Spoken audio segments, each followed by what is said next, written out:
Shalom saudara-saudara yang kekasih di Kristus. Pertama-tama saya mengucapkan terima kasih untuk kepercayaan yang diberikan kepada saya, untuk kesempatan di mana saya boleh berbagi pada pagi hari ini. Saudara, tema pagi ini yang Tuhan taruh di dalam hati saya itu He is the truth. Saudara, ini saya dapatkan kata-kata ini tema ini tuh saudara saya dapatkan ketika saya ikut SOW School of Worship di sesi yang terakhir. Sekali lagi saya bukan promosi SOW, tetapi saya diberkati dari setiap saya mengikuti SOW pasti ada hal yang baru. Karena saya ikut dari pertama, karena kita satu tim, saya ikut SOW dari awal, dan setiap kali saya ikut itu ada hal-hal yang baru yang saya dapatkan. Dan terakhir, kira-kira 1 bulan yang lalu, kebetulan anak saya sendiri, Ria yang share, dan waktu ada kata-kata He is the truth. Kata-kata ini bukan kata-kata yang asing buat saya dan buat kita semua, saya percaya. Tetapi saat itu saya mendengar itu, itu seperti menghantam saya, saudara. Dan Tuhan itu langsung bicara, dan Tuhan ngomong bahwa dia ada, ya, I am the truth. Tetapi dan kamu juga pernah mendapat bahwa fakta itu bukan kebenaran, dan itu yang seharusnya. Tapi seberapa banyak kamu lebih percaya kepada fakta, bukan kepadaku. Dan Tuhan katakan itu sama dengan kamu itu menduakan aku, Tuhan bilang. Dan Tuhan ingatkan di ayat Alkitab yang mengatakan bahwa jangan ada padamu ilah lain di hadapanku. Tapi Tuhan katakan ketika kamu percaya bukan kepadaku, ketika kamu lebih percaya kepada sesuatu yang bukan aku, bukan kepada firman-Ku, Tuhan katakan itu sama dengan kamu punya ilah lain. Di situ baru saya sadar, saudara, karena selama ini saya berpikir bahwa ketika kita mengasihi seseorang, kita mengasihi sesuatu barang lebih daripada Tuhan, itu berarti itu menduakan Tuhan. Tapi Tuhan katakan ketika kita tidak percaya, ketika kita tidak percaya kepada Dia, kepada janjinya, itu sama dengan menduakan Tuhan. Dan waktu itu saya benar-benar, dan itu yang selama itu sejak saya mendengar itu, dan itu yang terus-menerus ada di dalam pikiran saya, sehingga ketika saya waktu itu diminta sharing, saya cuma bilang saya cuma dapat itu, He is the truth. Itu yang saya dapatkan selama sebulan terakhir ini, saudara. Dan ayat yang menyatakan bahwa Dia adalah kebenaran. Saya percaya kita semua udah tahu, ya. Mungkin semua hafal. Begitu pula saya, karena waktu sekolah minggu ayat ini menjadi ayat hafalan, ya. Salah satu ayat emas, salah satu ayat yang harus dihafal oleh anak-anak sekolah minggu pada saat itu. Kita akan sama-sama baca di Yohanes 14 ayat 6. Saya akan baca dari versi The Passion Translation. Di sini dikatakan, Yesus menjelaskan, akulah jalan, akulah kebenaran, dan akulah kehidupan. Tidak ada seorang pun yang datang mendekat kepada Bapa, kecuali melalui persatuan dengan aku. Mengenal aku berarti mengenal Bapakku juga. Bicara tentang kebenaran dari Yohanes 14 ayat 6 ini, saudara. Catatan di Alkitab TPT dikatakan bahwa kebenaran yang dimaksud adalah realita yang sejati. Dia adalah realita yang sejati. Dan realitanya adalah seperti yang disebutkan dalam Alkitab. Dan saya diingatkan tentang nama-nama Tuhan yang menunjukkan karakter dan kebaikannya. Kita tahu, saudara, dia dikatakan bahwa dia adalah Yehova Shammah, dia yang maha hadir, dia adalah Yehova Shalom, dia adalah damai itu sendiri, dia adalah Yehova Nisi, dia panci keselamatan kita. Dia adalah Jehovah Rohi, gembala kita. Jehovah Rafa, dia penyembuh. Jehovah Jireh, dia adalah El Shaddai, dia Immanuel. Ada banyak lagi, saudara. Dan saya tidak akan membahas itu, saudara. Tapi ada beberapa yang akan saya share, karena itu yang Tuhan taruh. Yang pertama, saudara, yang Tuhan ingatkan itu, Dia adalah Jehovah Rohi. Tuhan adalah Allah. Yohanes 10 ayat 11. Kita akan sama-sama baca Yohanes 10 ayat 11. Akulah gembala yang baik. Gembala yang baik memberikan nyawanya bagi domba-dombanya. Saudara, Dia adalah gembala. Di sini dikatakan Dia adalah gembala yang baik, dan kita adalah domba-dombanya.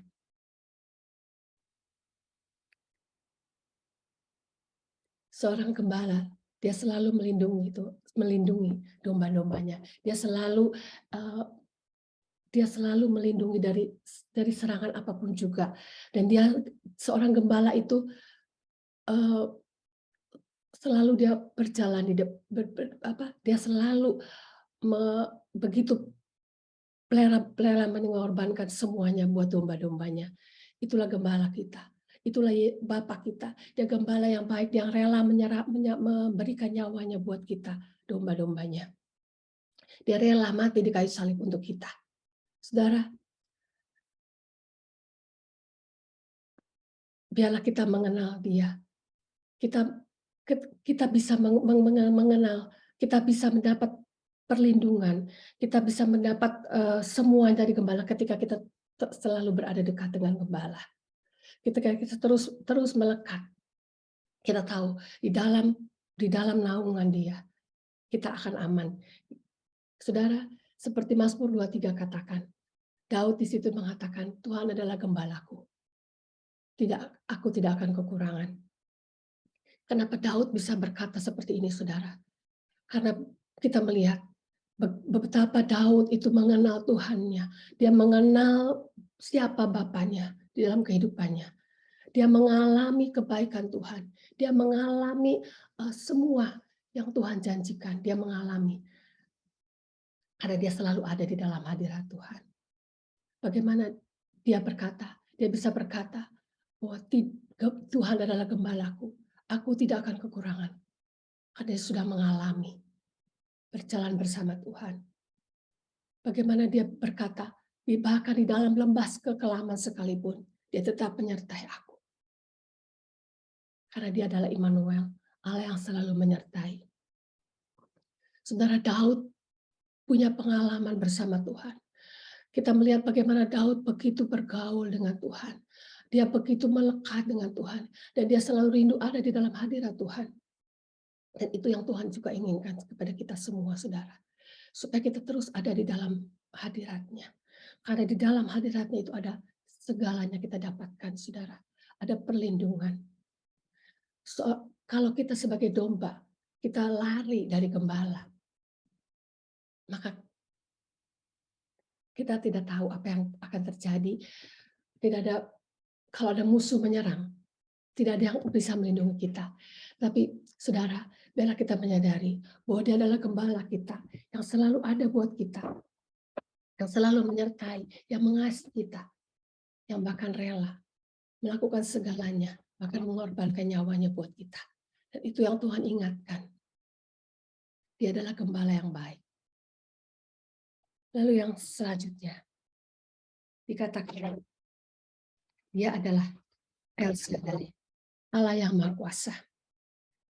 Kejadian 17 ayat 1.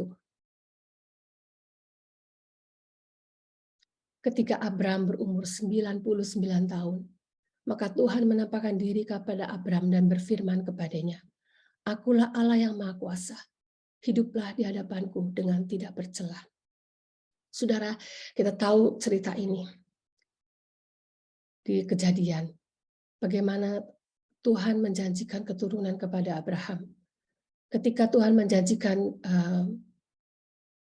keturunan buat Abraham, itu ketika Abraham berumur 75 tahun.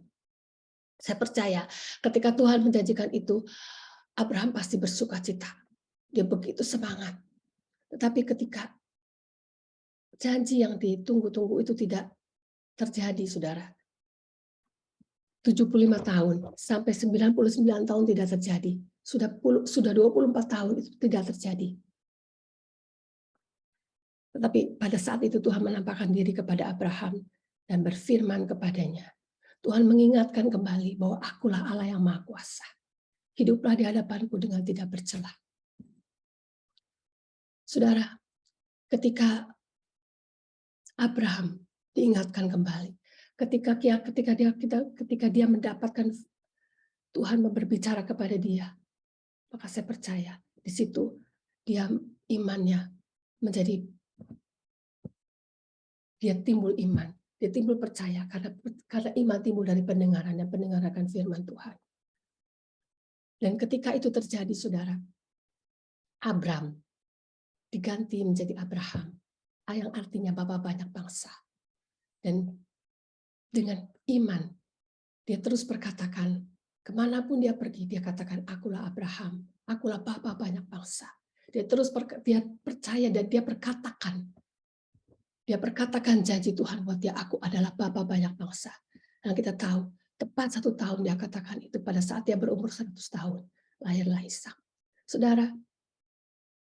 Saudara, kenapa Tuhan harus menampakkan diri kepada Abraham pada saat itu dan mengingatkan bahwa akulah Allah yang Maha Kuasa. Disinilah pertama kali Tuhan berkata, akulah Allah yang Maha Kuasa. Karena pada saat itu, mungkin Abraham sudah putus asa. Karena dia melihat fakta yang ada.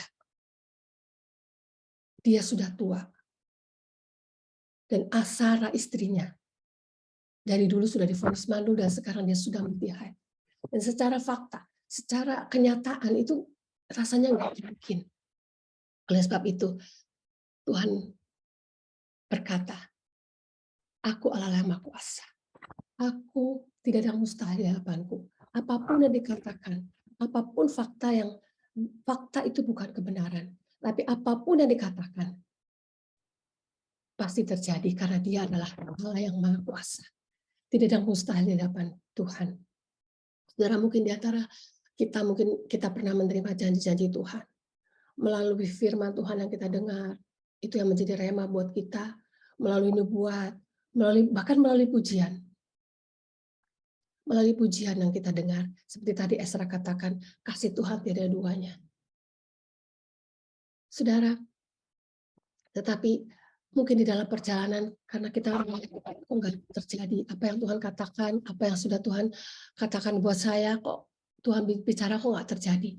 Mungkin kita putus asa, mungkin kita ngomel. Secara manusia itu manusia, kita manusia biasa. Kita mungkin ngomel, kita mungkin mana janji Tuhan? Tapi saya mau katakan pagi ini bahwa Allah kita adalah Isyadai, Allah yang Maha Kuasa. Dan dia sanggup melakukan segala perkara. Oleh sebab itu jangan kita melihat fakta yang ada. Tapi biarlah kita boleh percaya bahwa kita punya Allah Bapa yang Maha Kuasa. Allah yang sanggup melakukan segala sesuatu. Dan kita tahu Tuhan setia kepada janjinya. Sekali dia berfirman, itu akan tetap selama-lamanya. Dan selanjutnya saudara, dikatakan di sini, dia adalah Jehovah Jireh, Allah yang menyediakan. Kejadian 22 ayat 7.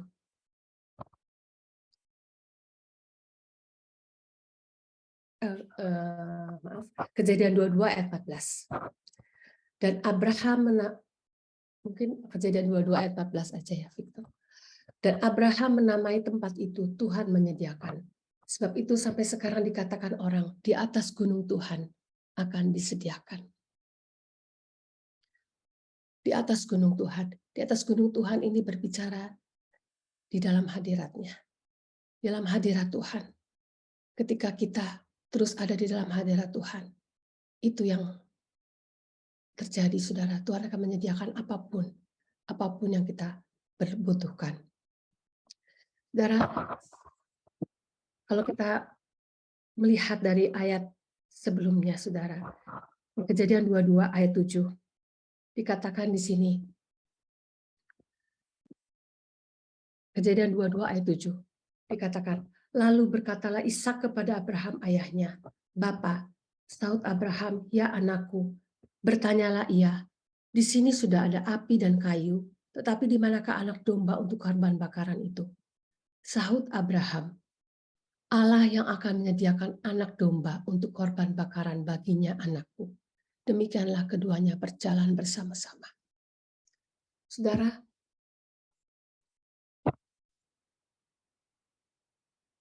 di sini saya melihat bagaimana gak cuma Abraham yang percaya.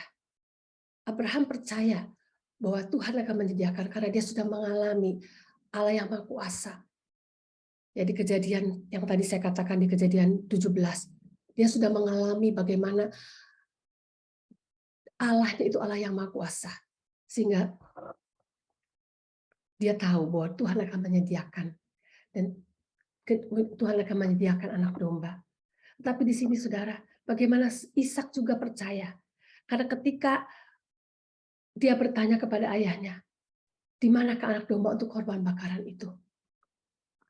Abraham mengatakan, Allah yang akan menyediakan anakku.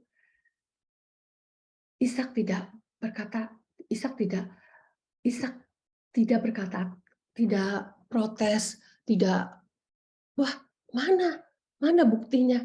Tapi baik di sini dikatakan demikianlah keduanya berjalan bersama-sama. Saudara, saya melihat di sini bagaimana Abraham juga, saya percaya di dalam kehidupan Ishak, bagaimana Abraham juga mengajarkan kepada Ishak bahwa Allah yang Ishak, bahwa Allahnya Abraham, Allahnya Ishak itu Allah yang luar biasa. Dia sanggup melakukan segala sesuatu. Dan saya percaya setiap kita di sini juga, kita juga mengajarkan kepada anak-anak kita bahwa seperti Abraham mengajarkan kepada Ishak, sehingga Ishak juga bisa percaya, saudara. Itu saya percaya, itu karena Abraham juga terus mengingatkan kepada Ishak bahwa kamu adalah anak perjanjian, anak yang Tuhan janjikan, dan Tuhan sudah membuat sesuatu yang mustahil itu menjadi mungkin. Dan dikatakan di sini demikianlah keduanya berjalan bersama-sama. Saudara, mereka sepakat, saudara. Kita tahu tuh, saudara, di Matius 18 ayat 19 dikatakan, dan lagi aku berkata kepadamu, jika dua orang daripadamu di dunia ini sepakat meminta apapun juga, permintaan mereka itu akan dikabulkan oleh Bapamu yang di surga. Mereka, saudara, kita tahu, saudara, mereka berdua percaya bahwa Tuhan akan menyediakan, dan itu yang terjadi, saudara. Tuhan menyediakan anak domba yang untuk dipersembahkan.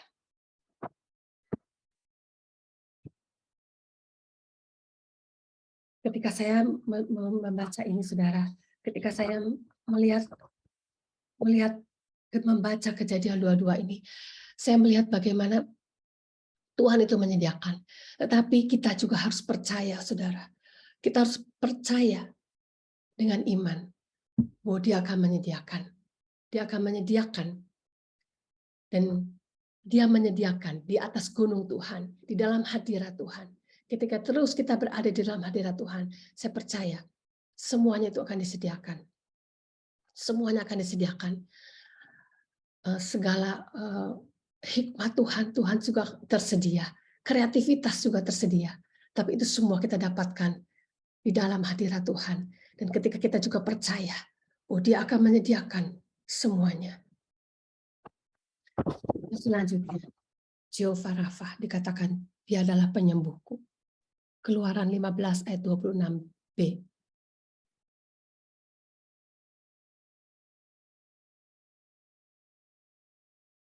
Sebab aku Tuhanlah yang menyembuhkan engkau.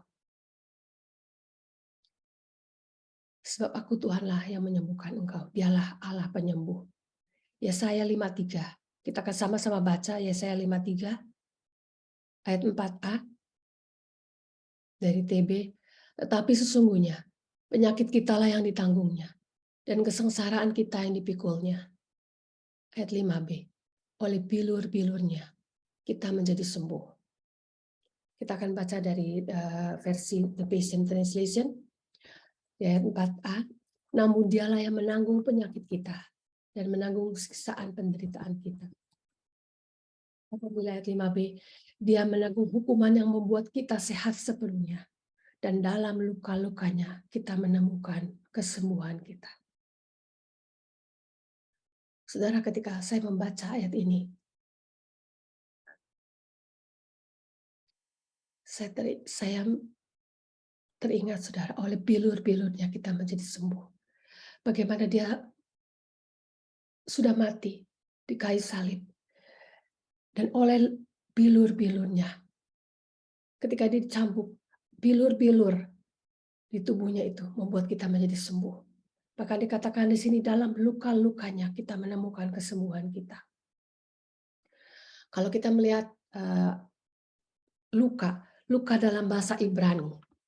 Dalam bahasa Ibrani dikatakan luka adalah caburah. Caburah dari akar kata cabar. Cabar itu, Victor mungkin bisa ada slide-nya.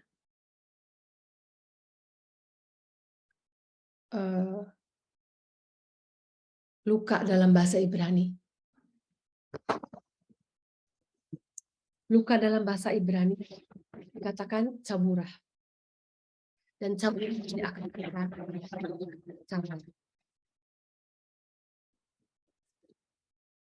Cabar yang artinya bergabung, bersatu, dan menjadi pasangan. Saudara, di dalam luka-lukanya, di dalam persekutuan, di dalam kesatuan kita dengan Dia, ada kesembuhan.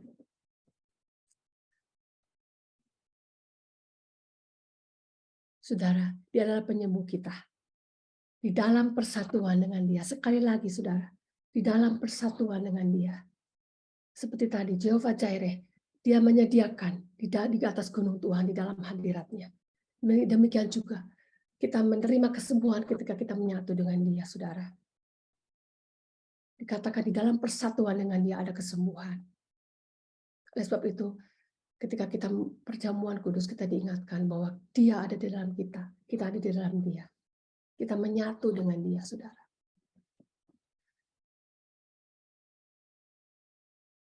Dan saudara, dan di sini Tuhan mau supaya kita terus percaya bahwa Dia adalah penyembuh. Dia adalah Tuhan yang luar biasa. Dan itu juga yang saya alami, saudara.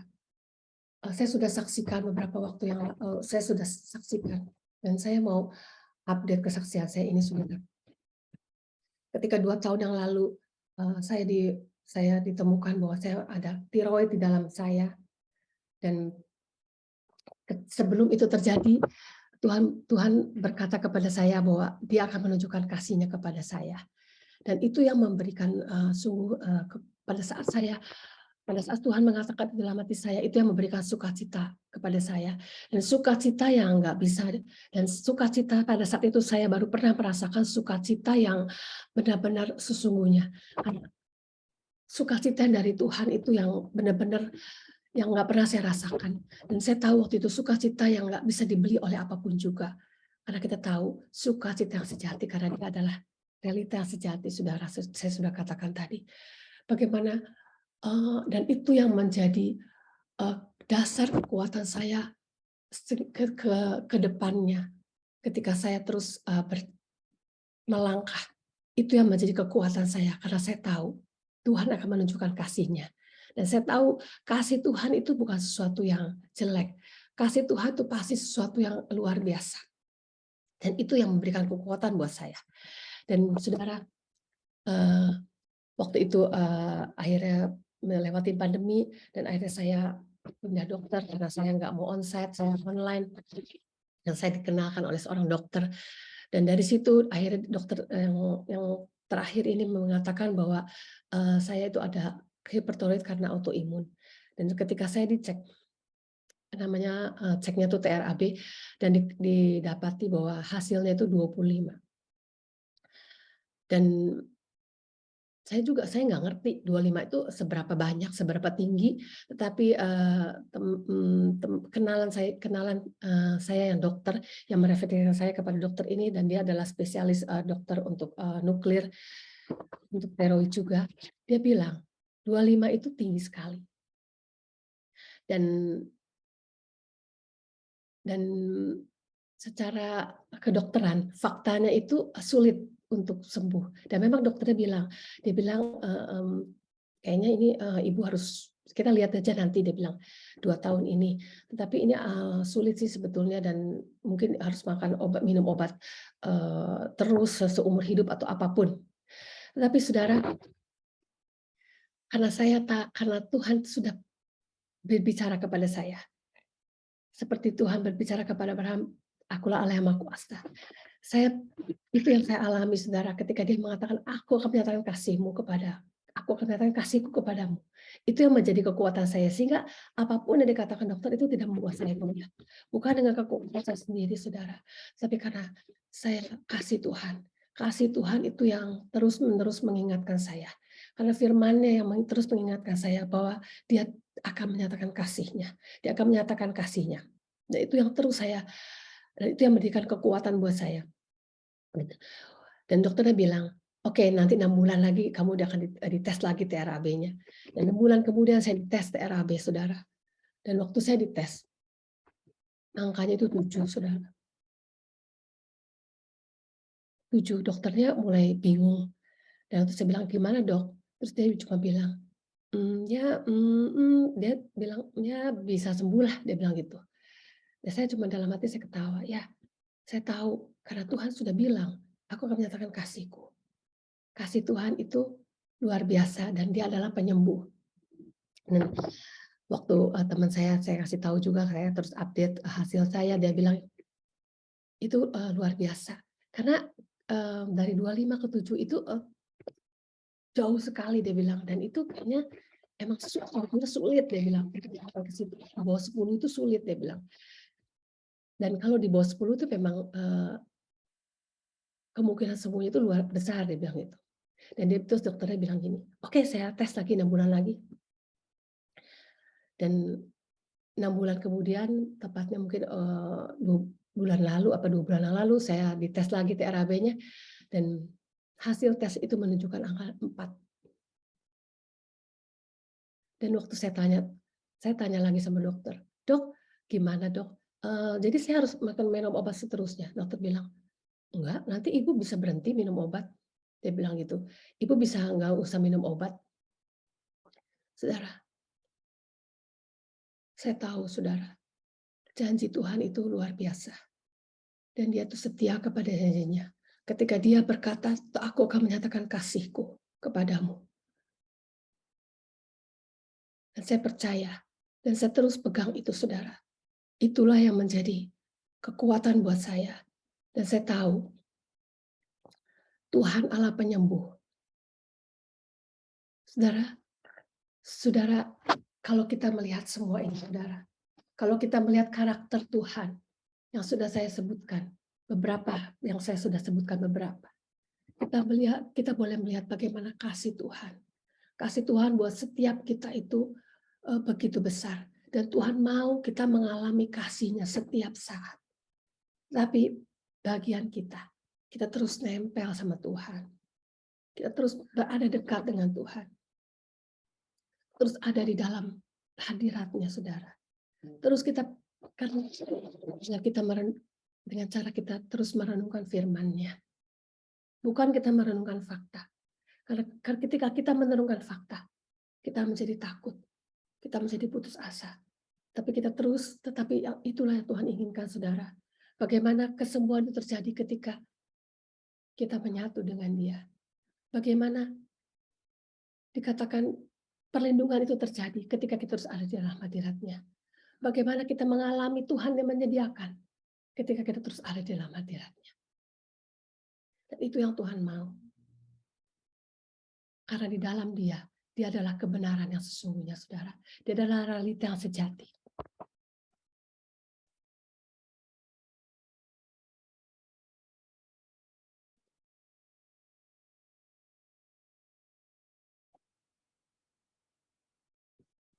Yohanes 8 ayat 32. Kita akan sama-sama baca Yohanes 8 ayat 32.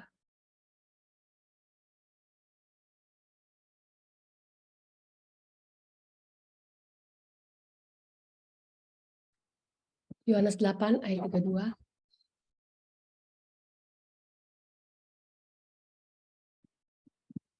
Kita akan baca di TB, dan kamu akan mengetahui kebenaran, dan kebenaran itu akan memerdekakan kamu. Dan kamu akan mengetahui kebenaran, dan kebenaran itu akan memerdekakan kamu. Saudara, bagaimana kita mengetahui kebenaran? Ketika kita mengenal kebenaran itu sendiri. Ketika kita mengenal kebenaran, siapakah dia di dalam hidup kita? Kebenaran itu akan memerdekakan kamu. Di sini dikatakan, ketika kita mengenal dia, itu akan memerdekakan kita dari segala hal, ketakutan apapun juga. Titi-piti dikatakan, titi-piti kita akan baca. Karena jika kalian menerima kebenaran, itu akan melepaskan kemerdekaan yang lebih besar ke dalam hidup kalian.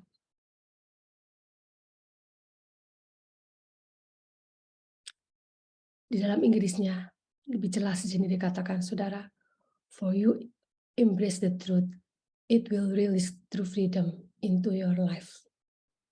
Saudara, dikatakan ketika kita memeluk kebenaran. Saudara, kita bisa memeluk seseorang, kita nggak main pelukan sama sembarang orang yang kita tidak kenal, pasti saudara ya. Kita bisa memeluk seseorang yang kita kenal. Ya, kita bisa memeluk seseorang kita kenal. Kita bisa memeluk, kita bisa embrace the truth ketika kita mengenal siapa dia. Ketika kita mengenal, kita tahu siapa dia, kita bisa embrace the truth. Dan embrace itu, saudara, memeluk itu bukan ada jarak ya, saudara ya. Memeluk itu pasti, memeluk itu kita tahu. Ketika kita berpelukan itu rapat, saudara ya, nggak ada jarak. Saudara, ini yang Tuhan mau. Embrace the truth. Embrace the truth, peluk dia, terus kita menempel, saudara. Terus kita pegang dia. Terus kita memegang dia. Karena dikatakan di situ, it will release true freedom. Itu akan benar-benar memerdekakan, kemerdekaan yang sesungguhnya, kemerdekaan yang lebih besar, kemerdekaan kita dari rasa takut, dari rasa marah, mungkin karena kita kecewa, dari rasa marah, rasa takut, rasa putus asa, rasa apapun juga yang membuat kita tidak bisa maju. Itu yang gondelin kita, istilahnya, saudara. Tapi ketika kita terus memeluk dia, kita terus berjalan terus bersama dia, itu akan melepaskan kita dari segalanya. Dan ketika itu terjadi, saudara, itu akan membuat kita berjalan dari kemenangan sampai kemenangan. Kita terus melangkah menuju destiny yang Tuhan berikan.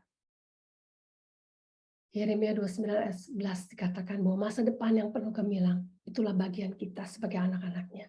Dan itu terjadi ketika kita terus berada di dalam dia. Ketika mengenal dia, mengenal siapa dia di dalam hidup kita, sehingga kita bisa memeluk. Ya, ketika kita mengenal dia, kita bisa embrace the truth. Dan itu yang memberikan kelepasan buat kita semua, kemerdekaan yang sesungguhnya, kemerdekaan yang sejati. Dan saya percaya, dan kita akan bangkit, saudara. Ketika kita mengalami ini, kita bisa bangkit, saudara. Kita bangkit, kita menjadi terang. Saudara, kita akan menjadi anak-anak Tuhan yang bangkit. Bangsa ini memerlukan kita, saudara. Tapi kita harus bangkit, saudara. Harus bangkit. Oleh sebab itu, saudara, biarlah kalau Tuhan mengingatkan saya tentang hal ini, saya percaya apapun yang saudara alami, apapun masalah yang saudara alami, saudara jangan melihat itu, jangan pandang terus itu. Kita tidak bisa menyangkal fakta yang ada di sekitar kita. Tetapi biarlah kita boleh mengalami dia. Seperti saya juga mengalami kasih Tuhan yang luar biasa dalam hidup saya. Saya percaya Tuhan yang sama. Tuhan tuh nggak pilih kasih. Dia akan terus menyatakan kasih-Nya buat setiap anak-anak-Nya yang mau percaya dan mau terus melekat kepada Dia. Dialah kebenaran yang sesungguhnya. Amin.